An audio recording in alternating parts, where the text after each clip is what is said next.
Fenna Wray had built her entire life's competence around the specific skill of understanding what fire leaves behind, and she had built it, as such skills are usually built, out of a fire that took something she could never get back. She was 32, keeper of the Empire's archive tower for 9 years, and the tower she kept was not the grand central repository the court imagined when they thought of imperial records at all. It was the smaller building, the overflow archive, the place where the records too damaged, too incomplete, or too obscure for the main collection were sent to be catalogued by someone with the patience to make sense of what survived. Fenna had chosen the posting deliberately, over more prestigious offers, because she understood something about ruined records that most archivists never had reason to learn firsthand. Her own family's history had burned in a house fire when she was 19, taking with it 3 generations of letters, deeds, and the small accumulated proof of an ordinary family's ordinary life, and she had spent the 13 years since learning, meticulously, how to read what ash and char and water damage leave behind, rather than accept that burned meant gone. She was good at it. Better than good. The main archives sent her their most hopeless cases specifically because Fenna Wray had a gift for reconstruction that bordered on the uncanny, coaxing readable fragments out of documents everyone else had already written off. It was this reputation, and a records request from a minor border province, that sent her up Kestrel's Ridge on an ordinary autumn evening, chasing a rumor of an old land survey cache supposedly hidden in a hunting lodge near the ridge's summit, a rumor that turned out, as most such rumors did, to be almost entirely false. But, climbing back down at dusk, disappointed and cold, Fenna caught sight of something that had nothing to do with land surveys at all. A black shape circling, slow and low, over a stretch of the ridge's far side, that her maps marked simply as ruin, unspecified, with no further notation at all. She had never, in 9 years of chasing records, seen a dragon fly a pattern quite like that one. Not hunting, not patrolling, circling the way you circle something you cannot make yourself land beside directly. Her archivist's instinct, the same instinct that had spent 13 years refusing to accept that burned meant gone, turned her feet, without much conscious decision at all, toward the unmarked ruin instead of home. The dragon did not notice her climbing. That alone told Fenna something was unusual, because dragons notice everything, and this one's whole vast attention was fixed entirely downward, on a stretch of blackened stone she was still too far below to make out clearly. She climbed with the particular caution of someone who has spent a career learning that ruins deserve respect before they deserve curiosity, picking her way up the last steep pitch of the ridge as the light went from gold to gray to the deep blue of true dusk, and the black shape above continued its slow, mournful circuit, wings beating with none of the purposeful economy she associated with dragons in flight. This was not travel. This was something closer to pacing, translated into the air, the way a person paces a room they cannot bear to sit still in. She reached the ruin's edge as full dark settled, and stopped there, because what lay before her was not, she understood immediately, an accident of geography, or an old battle site, or any of the ordinary explanations a records keeper's mind reached for first. It was a nest, enormous, ancient, and burned to its foundations so long ago that new growth had crept in around the edges of the char, softening what must once have been raw devastation into something closer to a wound long healed over on the surface, while remaining, underneath, entirely unhealed. And circling above it, lower now, close enough that Fenna could make out individual scales catching the last gray light, was a dragon she recognized, with a jolt that went through her whole body, from every coin in her purse and every formal portrait in the capital. The Emperor Ivor, alone, unguarded, unannounced, circling the ashes of a nest that, as far as Fenna's own archives records were concerned, did not officially exist at all. She should have left. Every instinct her career had trained into her, the archivist's respect for privacy, the deep professional wariness of disturbing something not meant to be found, told her, clearly, that this was not a ruin she had any right to be standing at the edge of. She stayed, because the dragon, descending at last into the burned nest center, made a sound that stopped her entirely. Not a roar, Not any of the vocalizations she associated with dragons at all, but something lower and more broken, a sound that needed no translation because grief, she had learned 13 years ago in the wreckage of her own family's fire, sounds essentially the same in any throat capable of producing it. The great head lowered into the ash. The vast body, emperor of 9 provinces, settled into the burned foundation of what had clearly once been a nest built for care rather than ceremony, and curled there in a posture Fenna's archivist eye read immediately and correctly, because she had made exactly that shape herself, 13 years before, kneeling in her own family home's wreckage, the posture of someone searching, uselessly, hopelessly, for something the fire had already taken beyond any finding. She watched, from the ruin's edge, an emperor, undone in a way she understood no living subject of his empire had ever been permitted to witness. His shoulders, even in dragon form, grief has shoulders, has a specific defeated curve to the spine, shook with something that was unmistakably, unbearably weeping. Fenna Wray had 2 clear choices in that moment, and she has told the story enough times since that she remembers weighing both with total honesty. She could retreat, quietly, back down the ridge, and let the emperor keep the privacy he had so obviously constructed this entire secret annual pilgrimage to protect. Or she could do the thing her own 13 years of learning to sit with ruins rather than flee them had trained her, instinctively, to do. She stepped into the ash. The dragon's head came up violently at the sound of her footstep in the char, and for one dangerous instant Fenna understood, with total clarity, exactly how close she was standing to a creature capable of ending her, before either of them had time to think better of it. He did not. What crossed his face instead, she could read expression, even in that vast, scaled form, with the same trained attention she brought to a damaged document, was something closer to horror, and then, swiftly, a kind of desperate, humiliated fury at having been seen at all. "Leave," the Emperor Ivor said, and his voice, even reduced to that single word, carried the particular rawness of someone who has been weeping for longer than they intended anyone to know. "Whoever you are, however you found this place, I am asking you, as the only mercy I have any right to ask of a stranger tonight, to leave, and to tell no one what you have witnessed here." Fenna did not leave. She stood at the edge of the burned nest, ash already working its way into the hem of her travel skirt, and answered him the way she had learned, over 13 years of handling other people's ruins with more gentleness than her own had ever received, to answer grief that did not want to be witnessed. "I am not here to report what I have seen," she said. "I am the keeper of the Overflow Archive, 3 valleys east of here. I read what fire leaves behind for a living, majesty, and I have done it since I was 19 years old, since my own family's whole history burned in a single night, and I decided I would rather learn to read ash than accept that burned meant everything was simply gone." She did not move closer. She understood, without needing to be told, that closer was not yet hers to claim. "I am not asking you to explain this to me. I am telling you only that you do not have to explain it to me either, if what you actually need tonight is simply not to be alone in it for once." The silence that followed stretched long enough that Fenna began, seriously, to consider that she had misjudged the moment entirely, that her 13 years of practiced gentleness with other people's ruins had, this once, reached past a boundary that genuinely should not have been crossed.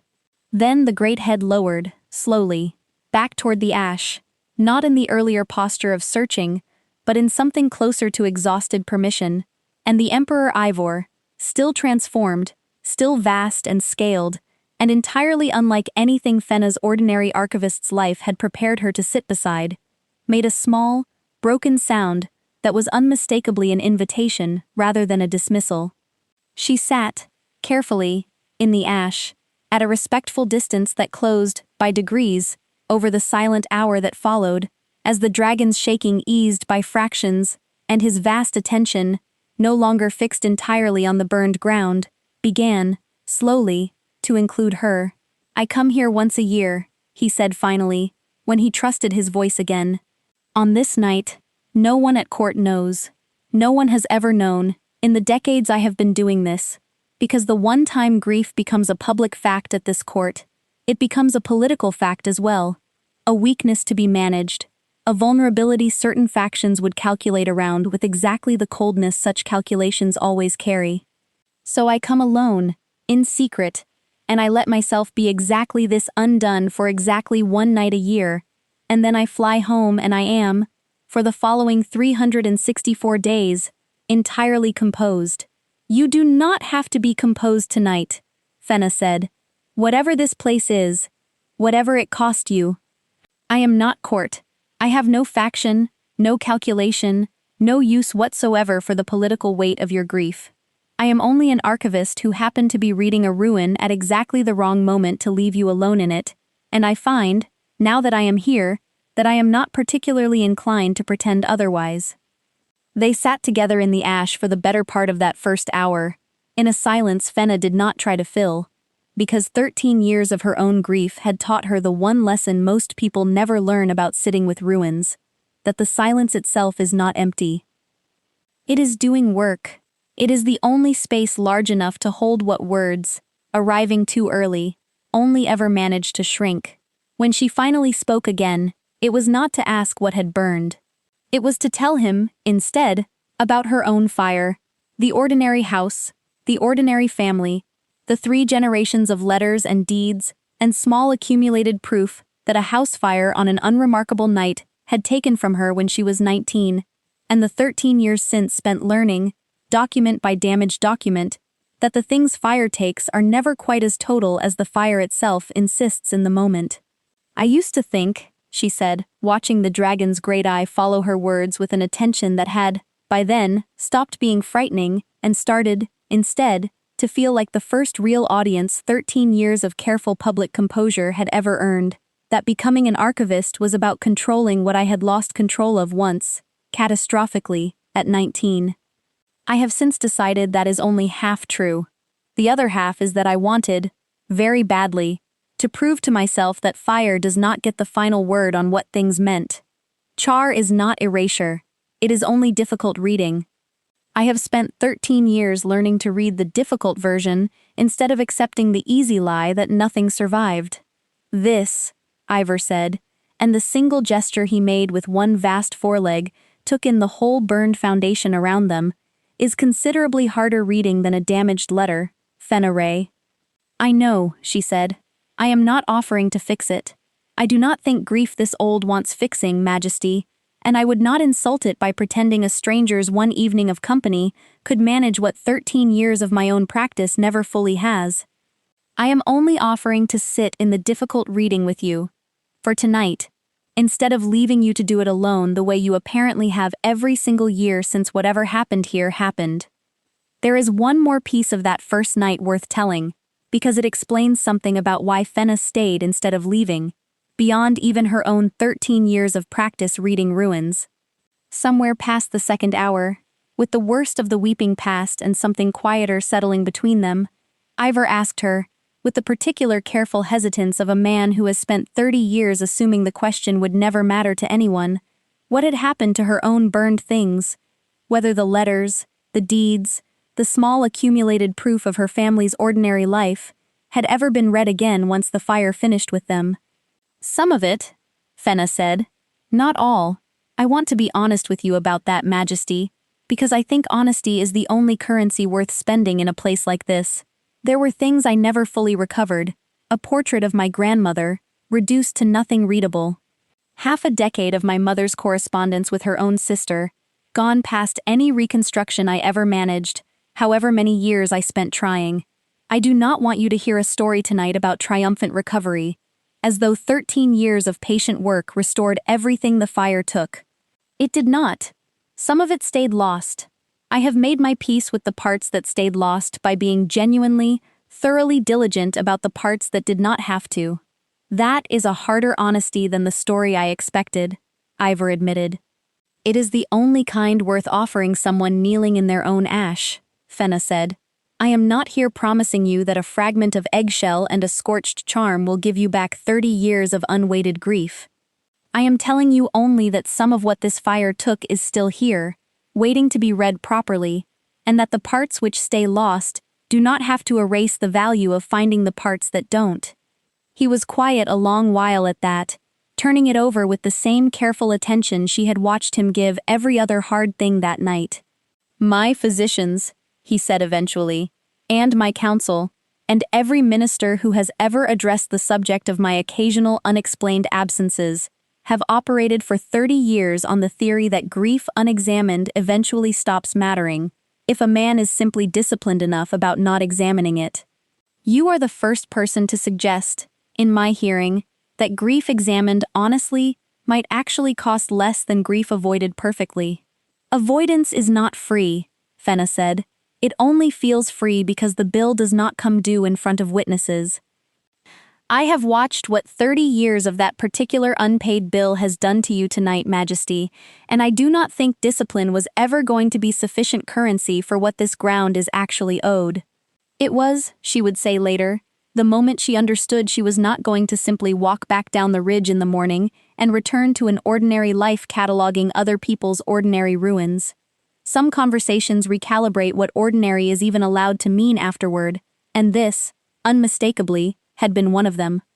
It was close to midnight, the deepest and stillest part of the ridge's dark, before Ivor told her the rest, and he told it the way grief that has waited decades for a safe listener always tells itself, not in order, not gently, but in the order the pain itself dictated. He had hatched in this nest. That much he gave her first, plainly, watching her take in the size of the burned foundation with new understanding. His mother had built it 3 decades before he was crowned, on this remote ridge specifically for its privacy, away from the political currents of the capital that even a dragon empress found exhausting to nest within reach of. He had spent the first 2 years of his life here, in a happiness he described, haltingly, as the only entirely uncomplicated period he had ever known, before crowns, before councils, before he understood that being born to the throne meant every subsequent year of his life would be measured, calculated, and weighed by people who wanted something shaped to fit his rank. The fire had come in his 3rd year, while he was too young to fly. This was the detail that broke something new open in his voice. Decades of composure finally giving way entirely. Not by accident, and not by enemy action, but by a faction within his own mother's court, who had judged an unhatched second clutch, laid that same season, a threat to the succession they had already invested in securing for him specifically. They had meant to destroy only the second clutch. The fire, once lit in a nest built of decades dry material on an exposed ridge, had not confined itself to their intended target.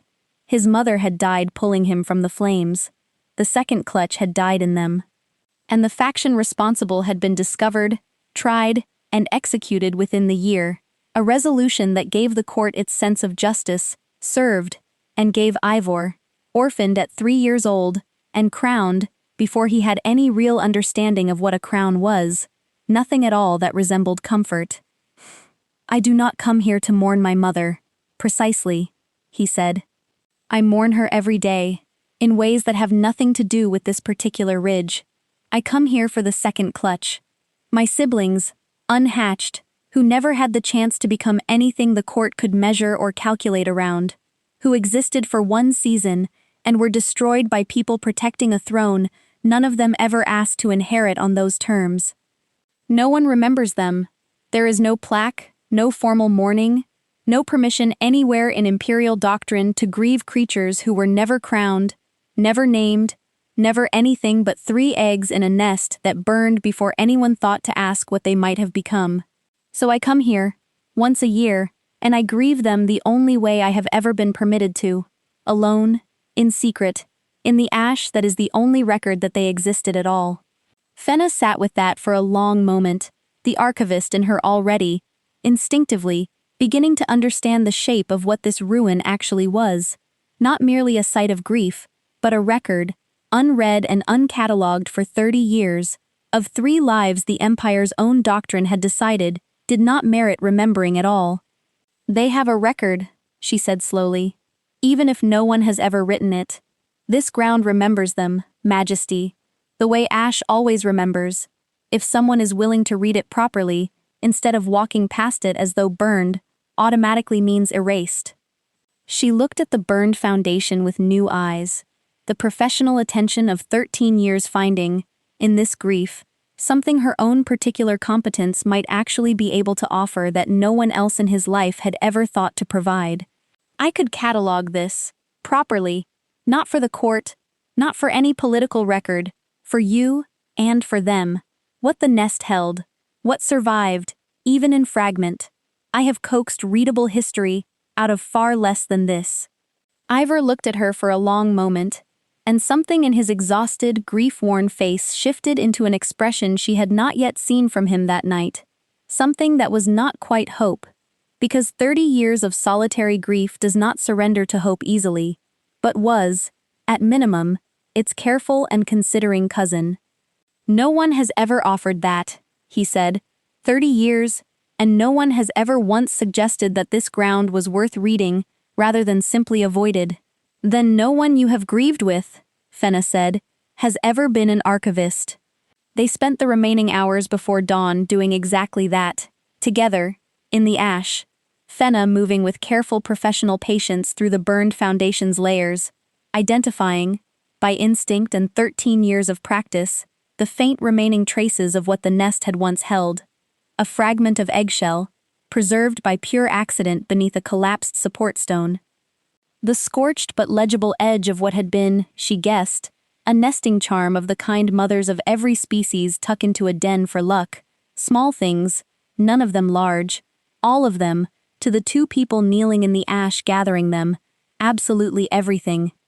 Dawn found them still there, the first gray light catching ash that had, over one long night, become something closer to an excavation than a ruin, and Ivor, watching Fenna carefully wrap the small collection of fragments in a cloth from her own satchel, said the thing that 30 years of solitary grief had never once given him occasion to say aloud to anyone. "I have spent 30 years believing that grieving them properly meant grieving them alone," he said. "That witnessed grief was grief made into a weapon, a vulnerability the court would calculate around the moment it became visible. I built an entire annual ritual out of that belief, and I have just spent one night discovering how much smaller the grief becomes, carried by two people instead of one, than 30 years of careful solitude ever managed to make it feel. Queen Elizabeth once said," Fenna told him, tying off the small bundle of fragments with the same careful competence she gave every damaged record she had ever handled, "that grief is the price we pay for love. I have always found that the truest thing anyone has ever said about loss, majesty, because it reframes the whole transaction. The grief is not a wound separate from the love. It is proof the love was real enough to cost something when it went. Your siblings existed for one season, and you have carried the cost of loving them, uncounted and unrecorded, for 30 years since. That is not weakness. That is the single most expensive kind of love there is. Loving something the whole world agreed did not count enough to be officially mourned." Ivor was quiet a long time, watching the sun properly clear the ridge and light the burned foundation in full morning color, for what he would later say was the first time in 30 years he had stayed past dawn to see it. "Will you come back with me next year?" he asked, finally. "Not as archivist, though I would not refuse the cataloging, if you are still willing to offer it. I am asking whether you would be willing to sit in this particular ash again, on this particular night, so that the once-a-year solitude does not have to go back to being solitude at all."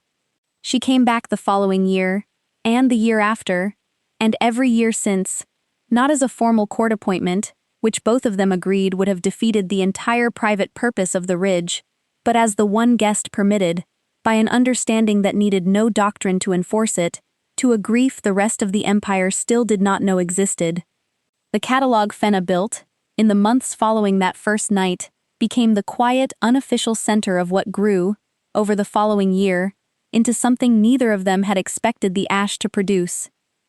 Not merely a private grief shared, but a genuine partnership, built first on the careful competence of an archivist reading difficult ruins, and only later, once the reading was done, and the trust had settled into something sturdier, on everything else, two people discover they want from each other, once the hardest true thing between them has already been spoken aloud and survived the speaking. They married in the spring, in the capital, in a ceremony that gave the court its expected pageantry and satisfied every doctrine the throne required. But they held a second, entirely unofficial ceremony as well, in autumn, on the ridge, at the burned foundation of the old nest, where Fenna had, by then, planted a small ring of hardy mountain flowers around the excavated site, and where the fragment of preserved eggshell and the scorched nesting charm sat, framed and protected, in the small stone shelter Ivor had quietly commissioned to mark, for the first time in 30 years, that this ground and what it had held were permitted to be remembered, rather than merely, privately, endured. No court record exists of that second ceremony. That was, both of them agreed, precisely the point. Some griefs are meant to become public history, carved into plaques and taught to schoolchildren as the empire's official memory. And some griefs are meant only to be witnessed properly, once, by exactly the right person, in exactly the right ash, so that 30 years of solitary mourning can finally set down a weight it was never supposed to carry alone.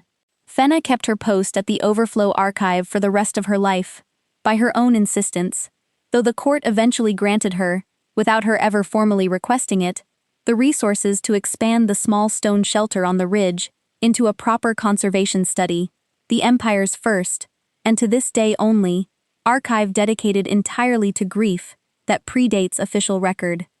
Other families came, in time, once word spread carefully through channels that guarded privacy as fiercely as Ivor had once guarded his own. People with their own burned things, their own uncounted losses, seeking the specific competence of a woman who had built her whole life's work around refusing to accept that fire gets the final word on what things meant. She never turned one away. Grief is the price we pay for love. Fenna Wray had spent 13 years learning that fire does not get the final word on what things meant. It took one dragon, one burned nest, and one long night sitting in difficult reading together to teach her the rest of that lesson, that some ashes are not waiting to be cleared away at all. They are waiting, patiently, faithfully, for someone willing to kneel down beside them and read what survived, and that the reading, once someone finally undertakes it properly, is very often the beginning of something the fire never had the power to prevent in the first place.